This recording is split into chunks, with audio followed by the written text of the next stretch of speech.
역사 속 위대한 전략가들의 패배에는 공통점이 있습니다. 절대적 권력의 정점에서 한순간의 판단 착오가 모든 것을 무너뜨리곤 했죠. 알렉산더 대왕은 인도 진군을 포기했고, 징기스칸도 일본 정복은 이루지 못했으며, 히틀러는 스탈린그라드에서 발이 묶였습니다. 하지만 그 어떤 패배도 1812년 나폴레옹의 러시아 원정만큼 극적이진 않았어요.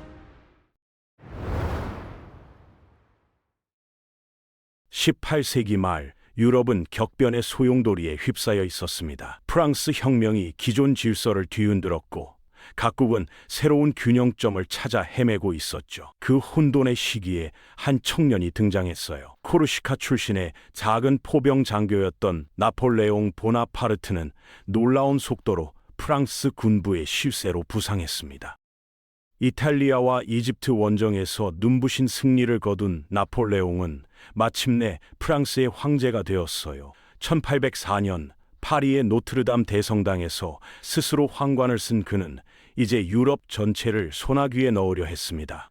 아우스터리츠 전투에서 오스트리아와 러시아의 연합군을 격파했고, 예나 아우어슈테트 전투에서는 프로이센 군대를 괴멸시켰죠.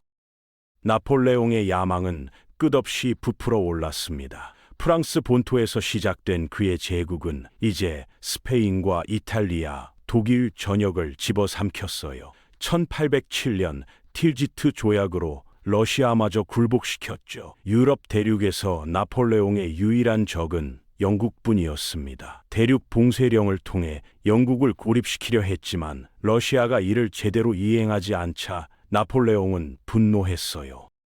1812년 6월 나폴레옹은 역사상 가장 큰 군대를 이끌고 러시아 정벌에 나섰습니다. 프랑스, 독일, 이탈리아, 폴란드 등 유럽 각지에서 모집된 60만 대군이었죠. 그의 군대는 압도적인 전력으로 러시아 국경을 넘어 모스크바를 향해 진군했어요.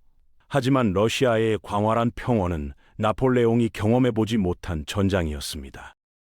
러시아군은 정면 대결을 피하며 후퇴했고, 프랑스군은 보급선이 늘어날수록 더 큰 어려움에 직면했어요. 혹독한 기후와 게릴라 공격, 전염병이 프랑스군을 괴롭혔습니다. 9월 보로디노 전투에서 피해 승리를 거둔 나폴레옹은 마침내 모스크바에 입성했지만 그를 기다린 것은 불타는 폐허뿐이었죠. 러시아의 초토화 작전 앞에서 나폴레옹은 진퇴양난에 빠졌습니다. 한 달을 기다렸지만 러시아는 항복하지 않았고 결국 늦가을의 한파가 닥치기 전에 후퇴를 결정할 수밖에 없었어요. 하지만 이미 때는 너무 늦었죠. 혹한과 굶주림, 끊임없는 러시아군의 추격 속에서 대군단은 하루하루 무너져갔습니다. 극도로 지친 병사들은 무기와 장비를 버리고 도주했고, 수많은 군마가 얼어 죽었으며 부상자들은 그대로 눈밭에 쓰러졌어요. 한때 60만 명이었던 군대는 이제 겨우 3만 명만이 살아남았습니다. 나폴레옹 스스로도 군대를 버리고 파리로 도주할 수밖에 없었죠. 유럽 최강의 군대는 러시아의 겨울 앞에서 무너져 내렸습니다. 한편 모스크바에서 200마일 떨어진 스몰렌스크에서는 무시무시한 광경이 펼쳐지고 있었습니다. 프랑스군 철수 과정에서 수많은 부상병과 군마들이 혹한 속에 쓰러져 갔고, 눈 덮인 들판은 수천 구의 시신으로 뒤덮였습니다. 베레지나 강 주변에서는 더욱 처참한 상황이 연출되었어요. 다리 하나를 두고 수만 명의 병사들이 한꺼번에 몰려들면서 아수라장이 되었죠. 일부는 다리가 무너질까 두려워 얼어붙은 강을 건너려 했지만 얼음이 깨지면서 수많은 인명이 강물에 빠져 죽어갔습니다. 12월이 되자 기온은 영하 30도까지 떨어졌어요. 보급로가 끊긴 프랑스군은 말고기로 연명했지만 말들마저 추위에 쓰러지자 군대는 완전히 붕괴되기 시작했습니다. 병사들은 무기와 장비를 버리고 무질서하게 후퇴했고, 뒤에서 추격하는 코사크 기병대의 공격을 받아 더 많은 희생자가 발생했어요. 빌라에 도착했을 때는 대부분의 부대가 해체된 상태였습니다. 나폴레옹은 더 이상 지휘 체계를 유지할 수 없다고 판단하고 12월 5일 군대를 뮤라 원수에게 맡긴 채 파리로 떠났어요. 그가 6개월 전 50만의 대군을 이끌고 러시아를 침공했을 때만 해도 이런 참담한 결과를 예상한 사람은 아무도 없었습니다. 프랑스 본토에 도착한 나폴레옹은 즉시 새로운 군대 편성에 착수했어요. 하지만 러시아 원정에서 잃은 베테랑들을 대체할 만한 병력을 찾기는 쉽지 않았죠. 결국은 미성년 징집병들로 군대를 채울 수밖에 없었고, 이는 향후 전투력 저하의 주된 원인이 되었습니다. 더욱 심각한 것은 프랑스의 동맹국들이 하나둘 이탈하기 시작했다는 점이었어요. 오스트리아와 프로이센은 러시아와의 동맹을 선택했고, 라인 동맹의 독일 군소국들도 프랑스에 등을 돌리기 시작했습니다. 유럽 전역에서 반프랑스 연합이 형성되면서 나폴레옹의 제국은 급속도로 고립되어 갔어요. 1813년 초 러시아군은 독일 영토로 진격했습니다. 프로이센은 공식적으로 프랑스와의 동맹을 파기하고 러시아 편에 섰어요. 프로이센 국왕 프리드리히 빌헬름 3세는 조국 해방을 위한 전쟁을 선포했고 전 국민적 항전 체제를 구축했습니다. 나폴레옹은 급히 30만 명의 신병을 모집했지만 이들 대부분은 전투 경험이 전무한 10대 청소년들이었어요. 특히 러시아 원정에서 잃은 25만 마리의 군마를 대체하기가 어려워 기병력이 크게 약화되었고, 이는 전술적 융통성을 제한하는 요인이 되었습니다. 4월 작센 평원에서 벌어진 전투에서 나폴레옹은 연합군을 격파하는 데 성공했어요. 하지만 이전과 같은 압도적인 승리는 아니었죠. 젊은 징집병들의 전투력 한계가 드러났고 기병대 부족으로 인해 패주하는 적을 추격하지 못했기 때문입니다. 이제 유럽의 세력 균형이 완전히 바뀌고 있었어요. 영국의 지원을 받는 연합군은 계속해서 전력을 보강했고 스웨덴까지 가세하면서 나폴레옹의 입지는 더욱 좁아졌습니다. 오스트리아의 메테르니히는 프랑스와 연합군 사이에서 중재를 시도했지만 결국 연합군 편에 서기로 결정했어요. 프랑크푸르트 평화 제안을 거부한 이후 연합군의 공세는 더욱 거세졌습니다.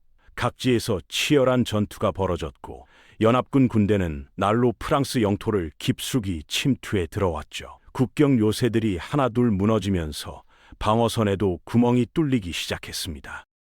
이 무렵 레이프치히 전투에서 패배한 프랑스군은 겨우 8만 명의 병력만을 보유하고 있었습니다. 게다가 대부분 경험이 부족한 신병들이었죠. 하지만 나폴레옹은 이 작은 병력으로도 놀라운 전술적 성과를 거두며 연합군을 괴롭혔어요. 브리엔네 전투에서는 블리허의 군대를 기습 공격해 큰 타격을 입혔고, 샹포베르에서는 올수피에프의 러시아 군단을 완전히 괴멸시켰습니다. 몽미라이유 전투에서도 연합군의 치명타를 안겼죠. 작은 병력으로도 연합군의 분열된 틈을 노려 승리를 거두는 나폴레옹의 전술은 여전히 빛났습니다. 하지만 이러한 개별 전투에서의 승리는 전체 전쟁의 흐름을 바꾸기에는 역부족이었어요. 연합군은 계속해서 새로운 병력을 투입했고 프랑스군의 손실은 채워지지 않았습니다. 특히 기병대의 부족은 치명적이었죠. 정찰과 추격전에서 어려움을 겪으면서 전술적 융통성이 크게 제한되었습니다. 2월 말 나폴레옹은 마지막 승부수를 던졌어요. 연합군의 보급로를 차단하기 위해 동쪽으로 진군하기로 한 것이죠. 하지만 이는 파리가 무방비 상태로 남게 된다는 위험을 감수해야 했습니다. 결국 연합군은 이 기회를 놓치지 않았어요. 알렉산드르 황제의 지휘 아래 대군이 파리로 진격했습니다.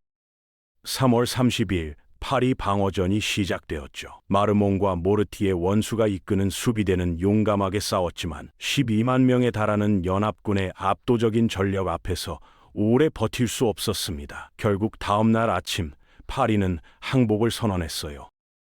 파리 함락 소식을 들은 나폴레옹은 즉시 수도로 달려갔지만 이미 늦었습니다. 그가 도착했을 때는 연합군이 개선 행진을 하고 있었죠. 충격적인 현실 앞에서 나폴레옹은 마침내 퇴위를 결심했습니다. 4월 6일 그는 공식적으로 퇴위를 선언했어요. 퐁텐블로 조약에 따라 나폴레옹은 지중해의 작은 섬 엘바로 유배되었습니다. 황제의 칭호는 유지할 수 있었지만 실질적으로는 감금된 것이나 다름없었죠. 그의 아내 마리 루이즈와 아들은 오스트리아로 떠났고 프랑스에서는 부르봉 왕조가 다시 복귀했습니다. 하지만 엘바 섬에서의 유배 생활은 오래가지 않았어요. 나폴레옹은 섬에서의 생활에 만족하지 못했고 프랑스의 정세 변화를 예의주시했습니다. 부르봉 왕조의 복귀로 인한 국민들의 불만이 고조되고 있다는 소식이 들려왔죠. 그리고 마침내 1815년 2월 나폴레옹은 대담한 결단을 내립니다.